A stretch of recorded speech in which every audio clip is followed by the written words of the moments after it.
Hello, my name is Carlos Erban, and today I'm going to show you a technique on how to do realistic HDRs very easily using Lightroom, Photomatix, and Photoshop. It doesn't have to be Photomatix, I just happen to use Photomatix. The final result should be something like this. Okay, so this is a sunrise picture, a picture that I took of a sunrise in Deering State, and this is an HDR. And as you can see, first I did it in Photomatix and I made changes to it in Lightroom, and then I did the finishing touches in Photoshop, and then also redid some things in Lightroom. So since this is a very quick video, I mean, it's not gonna be exactly the same because I spent probably an hour or so working on that picture, but I want to show you just a technique. So basically, when I took this picture, because I wanted to get this stardust in the sun, then what I did is I shot at f22, and the other thing is I was shooting with a wide angle lens, so I was shooting at 14 millimeters.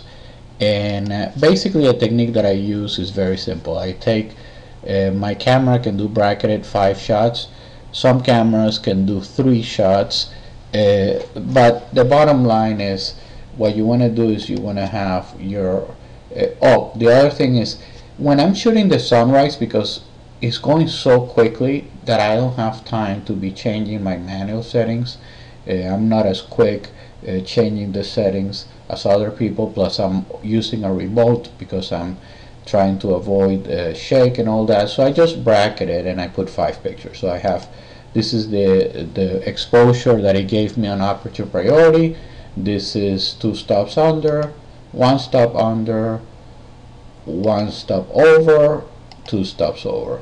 Okay, now I can see right away if we look at these 5 pictures, and I'm gonna go here to library, okay, and survey mode. I can already see more or less what I'm looking for. You can see the underexposed has this beautiful sky and the sun. This one you can see beautiful trees, but you know, I'm trying to minimize the number of pictures. Some people like to use a lot of pictures. The problem is there is something called ghosting, which you will see in a second when we go to Photomatix. So when things are moving, then you start having all these ghost effects. So I try to minimize the number of pictures that I use. So I'm definitely I'm gonna use the -2, the +2. So what I'm doing here is I'm going Control click. Okay. So I paused it for a second because I didn't want to confuse you. The easiest way is actually go back to library mode, right? So you have this one, which I'm going to use. I'm going to do Control click or Command. This one I'm not going to use. I'm just going to use 3. So I have my 2 under, sorry, the correct exposure, the 2 under, and the 2 over. That should be enough. So what I'm gonna do now is I'm gonna right click and I'm gonna go export. You see I have HDR NIC HDR effects, but I'm gonna use Photomatix because I like Photomatix better. So I'm gonna click here, and immediately I have align images, which you always want to have. Remove ghosts, I like to do it selectively because automatically sometimes it doesn't give you the result you want. Reduce noise and underexposed only. Yeah, I mean, I was shooting at ISO 100, but sometimes where you see the most noise is when it's really underexposed on the shadows. Chromatic aberrations is fine. Automatically importing to Lightroom, definitely. And and this I add a suffix that I put HDR so it's easier for me to, I don't like to stack them, so it's easier for me to tell which one is the HDR picture. So I'm going to click export and I'm going to pause so that you guys don't have to wait until it does the processing. So the next screen we get is the Photomatix, and there is a selective deghosting. I don't see any issues here on the deghosting. Let me put this a little less brighter to see. Yeah, deghosting is when you see like things that duplicate, so I don't see a lot of problems here, so I'm just going to click OK. Okay, so here we are in the Photomatix video, and you can see there is tone mapping and exposure fusion. They're just two different ways of doing the you know, the HDR, the merging. So let's see. I'm going to take a look at the defaults first. One of the reasons why HDR has such a bad reputation is when people start using these things. You know, they just look so unrealistic that everybody can tell that it's an HDR. Maybe for antique cars and things like that, that's fine. I usually start with the default, but I also like to see what some of these presets are, especially the more realistic ones. So here, you know, it's kind of subjective. This has a better processing of HDR. You can see that it has really done a good job of all that. Now the photo graphic is going into the tone compressor. So this is the details enhancer. It's better for details.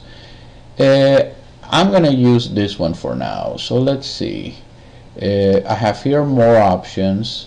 I think what I don't like about it is I need a little bit more of my black point. By the way, with this, just play with them. There is really, I don't know, there is some rules that people like to use. For me, it's important that it doesn't have noise, so sometimes I click here, and with the micro smoothing you can reduce the noise. Some contrast, some detail contrast.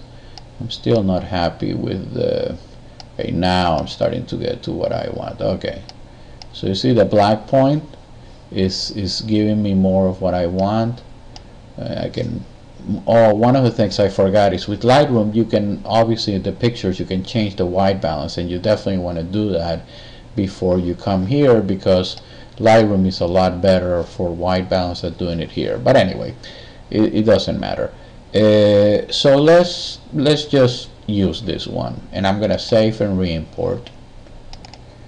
Okay, so now I'm back into Lightroom, and as you can see, this is my HDR image. It says HDR, so I know it's the right image. And now what I want to do is I want to go back to comparing these images. So I have here my HDR, my correct exposure, my 2 stops under, 2 stops over. Okay, so what I'm looking for here is what am I going to use from each of the pictures, because now I'm going to go to Photoshop.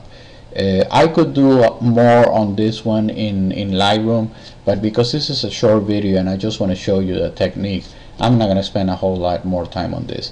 Basically what I want to use is from this one, I love the beautiful sky and you know, the background and the sun, and from here I want to use the foreground, or maybe even from here. So actually this one I'm gonna get rid of. So I have these 3, right? And now I'm gonna export I'm gonna edit them in Photoshop, but what you want to do is open them as layers.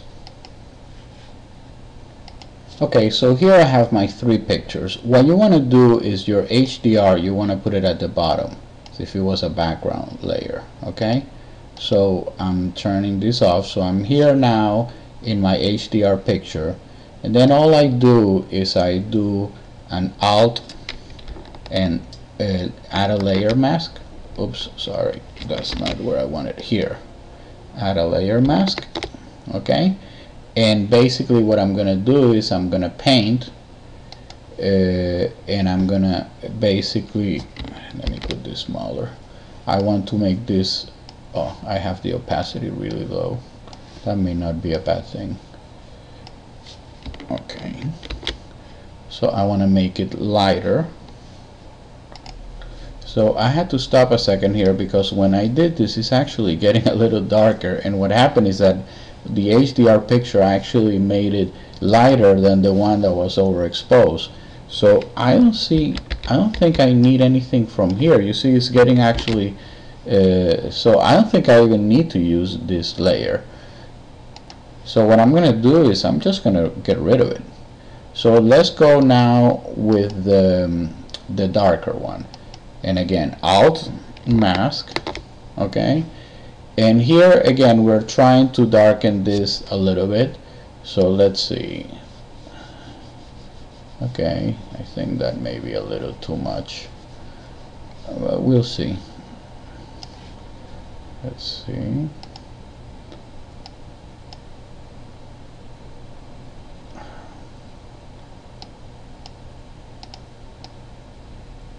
I'm reducing the open. Actually, that's not bad. Okay, so I think we got what we wanted from this. Maybe a little bit darker here. It just looks a little strange. That is, you know, you just want to make it as realistic as possible. That's what the whole purpose of this exercise is. So, you know, I think this is fine.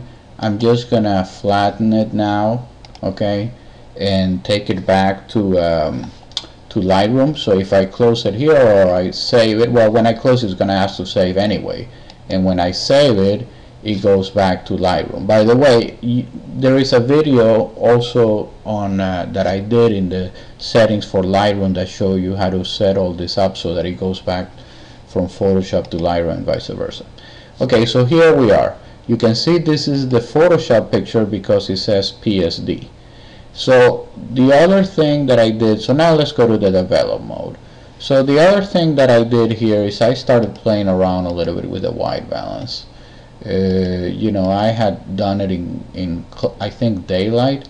So, you know, I started looking at the different things. Again, white balance is something you want to do in the, you know, before taking it to the HDR. But, you know, I'm not going to redo this whole video again, so I'm just going to do it here. So I'm going to add a little bit of contrast. So let's see what my indicators are telling me here. Oh, the sun is pretty good. I mean, there is almost, as a matter of fact, that pretty much establishes a white point. So what you do is you do Alt, and you can see here that my white point is basically that. Now if I want a little bit more contrast, I'm doing Alt and the blacks, right? Okay, let's see. Yeah, I like that. What else? The other thing that we can do here is add a little bit of clarity, maybe a little bit of vibrance, so it doesn't look you know, artificial because the saturation is too aggressive. Let's see. Okay, so now I think we can start cropping it. So what I do is, this particular case, I think I'm just gonna, you know, unlock it and just kind of follow the rules of composition here. If you want it straight, you can click. There's many ways to straighten it. I like this way because I can see the straight line here, and then just straighten it from there. Let's see. Yeah, I'm unsure if I want this or not, but anyway, let's leave it like that. Then you may want to do a little bit of this. Oh, by the way, something that I forgot to do in Photoshop is that you definitely want to do the spot healing brush in Photoshop to remove, you know, my I'm lowering the exposure here to take out all these spots, because Photoshop obviously is a lot better than Lightroom for that.